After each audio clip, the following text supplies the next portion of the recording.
Alrighty, what's up, y'all?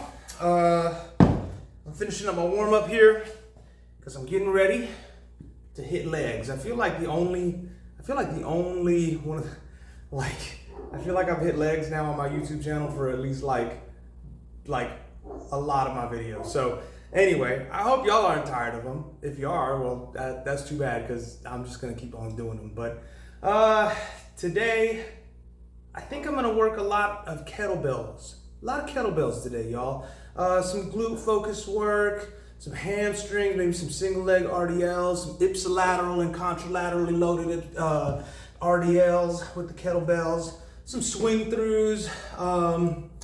Just kind of running off of the last workout that I had, which was this past Friday. I did a tricking gymnastics workout, and what I found from there was I think I need a little bit more horsepower in the calves.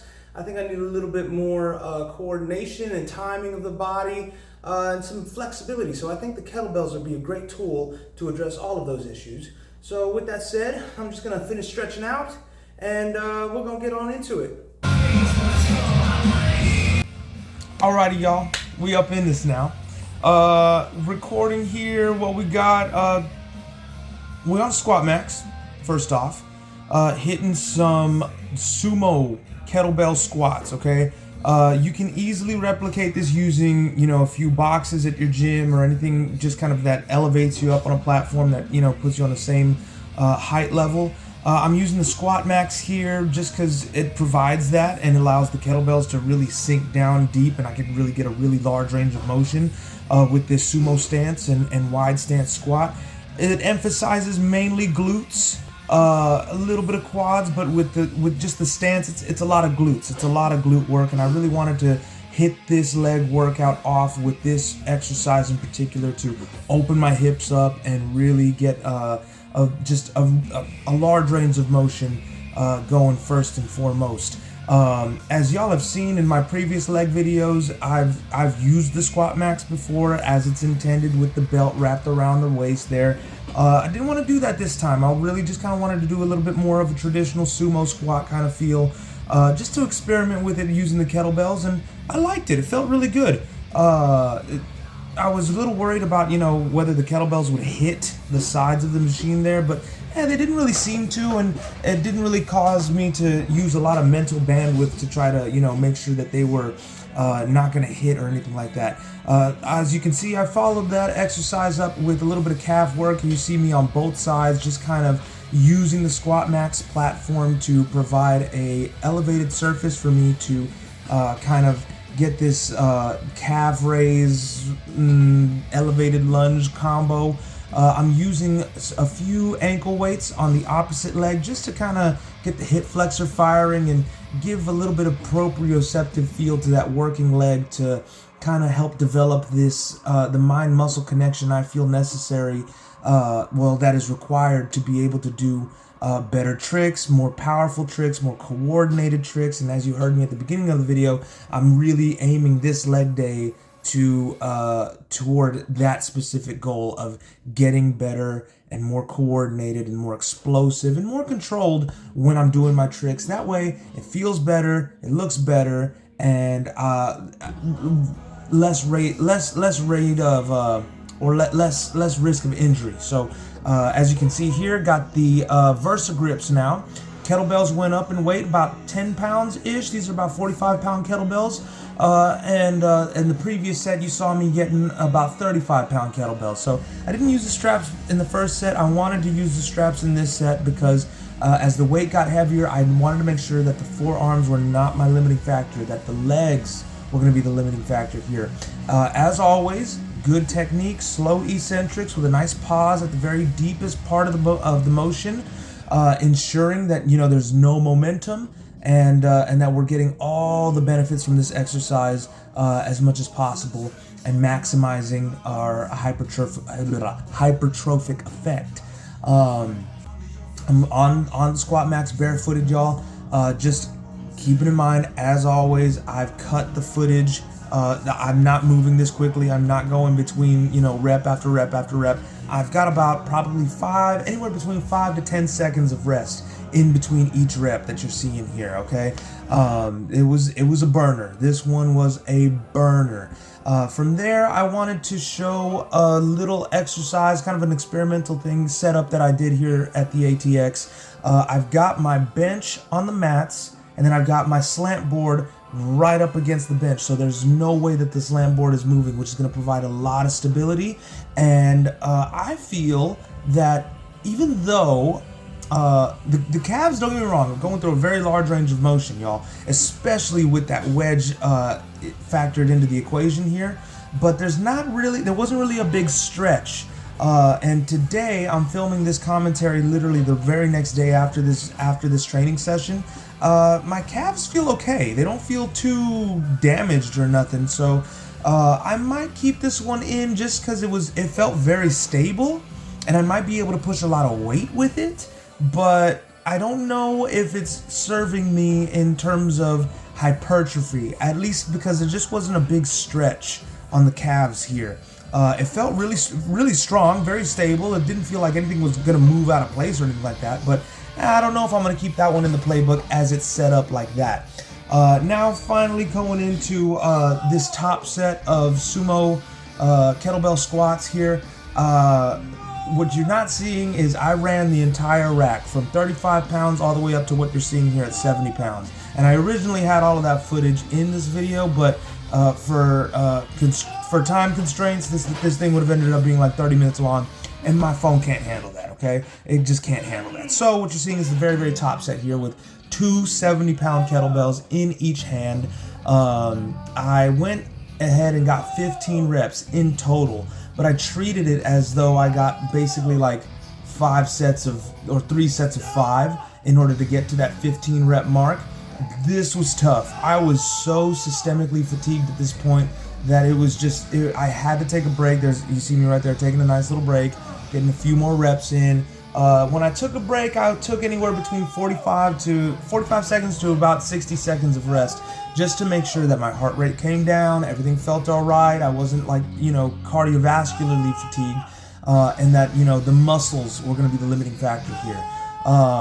There's a nice tiny little bench there on my squat max that you can see that I'm using to just kind of give a proprioceptive cue to just get a gentle touch and then hold right there just above the seat, and then boom, pop right on off. Followed up all of that exercise, all of those exercises, including a few sets of those calf raises that you saw, with this tib bar. I got it from the tib bar guy, conveniently enough. And I just wanted to make sure that all of my bases were covered in terms of lower leg calf training. So everybody does calf raises, and that works, your plantar flexion, or rather extension, I'm sorry. But nobody really works the flexion part, and that's a really, really important part, especially when we're talking about athletics, y'all. You'll hear Ben Patrick talk about that ad nauseum, okay? So I have the tool. I wanted to utilize the tool and just make sure that I had all of those boxes covered. And what you saw there was the last set of 20. I got about 20 reps, 4 sets with 25 pounds. Nothing too crazy, but just enough to get a nice stimulus and a nice burn there. Follow that work up with what you're seeing right here with the dumbbell monkey foot hamstring curls, is what we'll call them for now. You're seeing only the top set. Last session, I was only able to work up to about 15 pounds.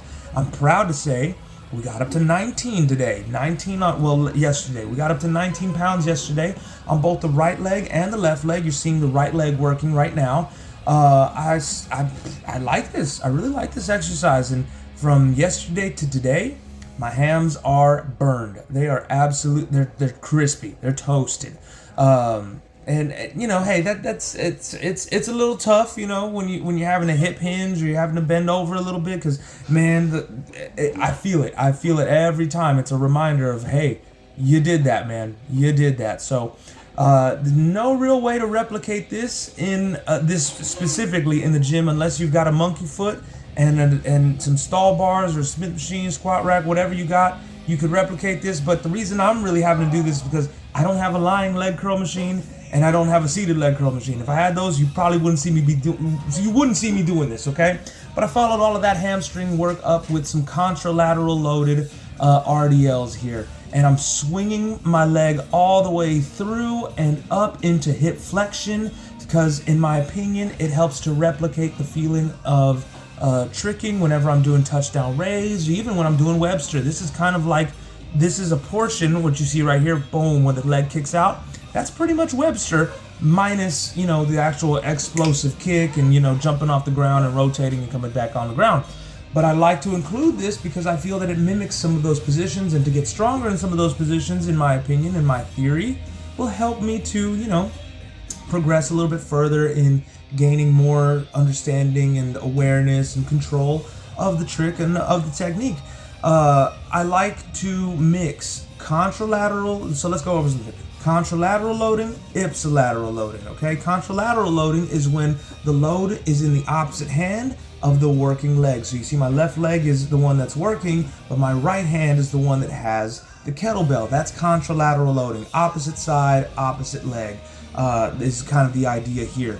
And you're gonna see me go through this contralateral loading set, and then you'll see me get an ipsilateral loading set. That's going to be same hand, same leg that's working there. I'm using my parallel bars to just provide a little bit of stability, kind of take the balance aspect out. Although balance was still a very big part of this exercise in particular, the parallel bars are just there to offer an added element of stability to make sure that, you know, I'm getting as much horsepower through that leg as possible. Now here we go with the ipsilateral loaded section of this particular exercise. What you're seeing again, top set only. This was the third set of this exercise here, and like I said before, same arm. Now you see me, the right arm and the right leg are working, but the right arm is the same arm as the arm that's holding the kettlebell there. So just differences in stimulation, differences in coordination. Me being a proponent of wanting to check off as many boxes and cover as many bases as possible, I wanted to get both contralateral loaded RDLs and ipsilateral loaded RDLs, and that's basically what you're seeing here. As I go down, I'm getting a nice deep stretch. The right arm is touching the parallel bar just to make sure that everything is feeling good, that we're not tipping over one way or the other. And I'm moving a little faster on this one. This wasn't specifically for hypertrophy. I'm looking at this more as an athletic performance kind of endeavor here, so I'm moving a little bit faster. Now getting in to some fun stuff, okay? This is the spicy stuff, okay? This is the stuff that should have made it to OnlyFans, but it ain't there, okay? So here we go, y'all. We've got some kettlebell loaded straddles, okay? It's gonna get spicy. It's gonna get spicy. I know, okay? But I've seen a few people on the gram do this, namely Range of Strength. If you don't follow him, you should follow him. He puts out a whole an enormous amount of content that is kind of out the box types of stuff. And as a martial artist, as a gymnast, flexible adductors are so important to performance. Insanely important to performance.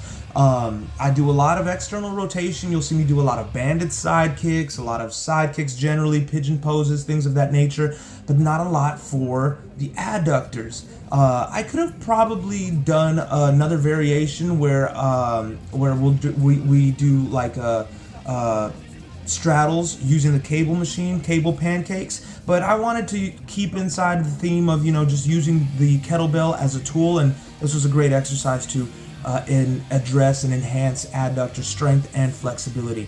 Moving on from there, I went ahead and got a few sets of ATG split squats with some hip flexor stretches and lunges there in between. So what you're seeing here, we're going to go through this entire cycle.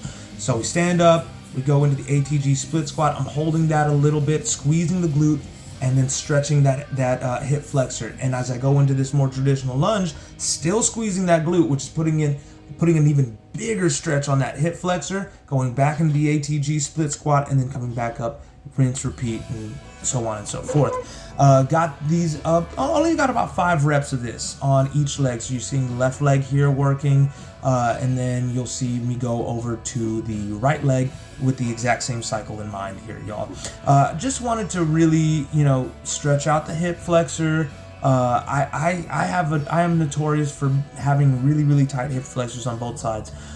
So I want to strengthen that, lengthen that, and then, you know, when you add and introduce a little bit of load, not really much. So I'm only using about 15 pounds here. Those are about 15-pound kettlebells. But even still, at this point, it was enough to introduce stimulus, stretch the muscle, lengthen the muscle, and at least provide some sort of you know, external load.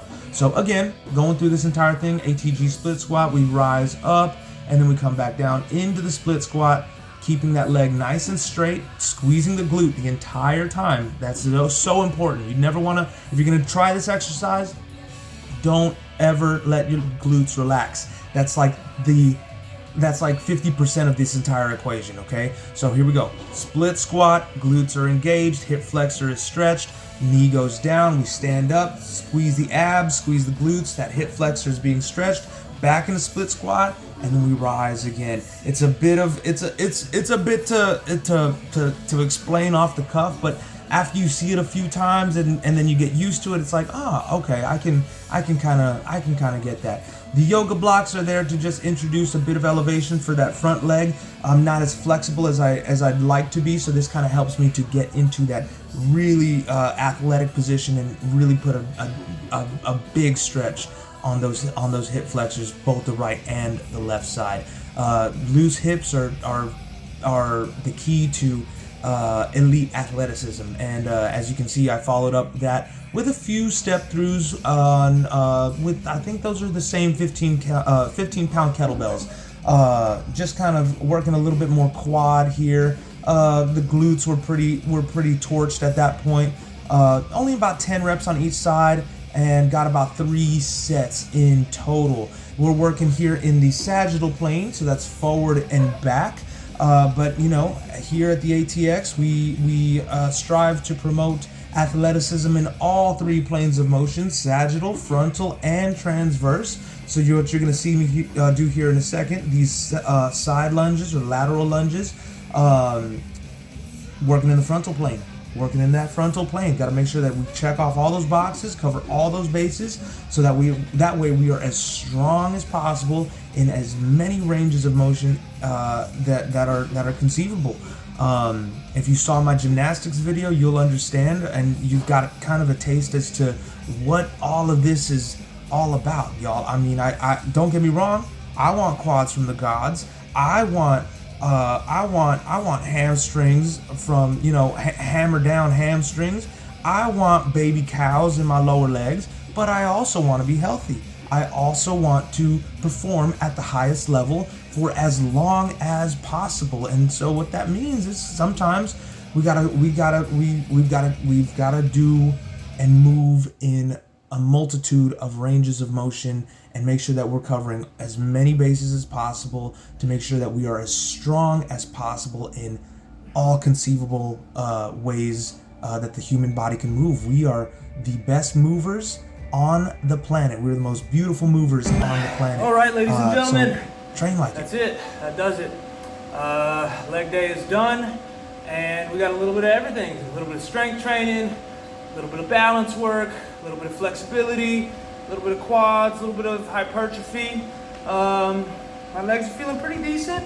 Wish my quads had a bit more of a pump, but hey, you know, you take what you can get, and I didn't really eat that good today, so that could be a contributing factor. But in any case, I thank y'all for watching. If you made it this far, like, share, comment, subscribe, rumble, and until next time, see you then. Peace.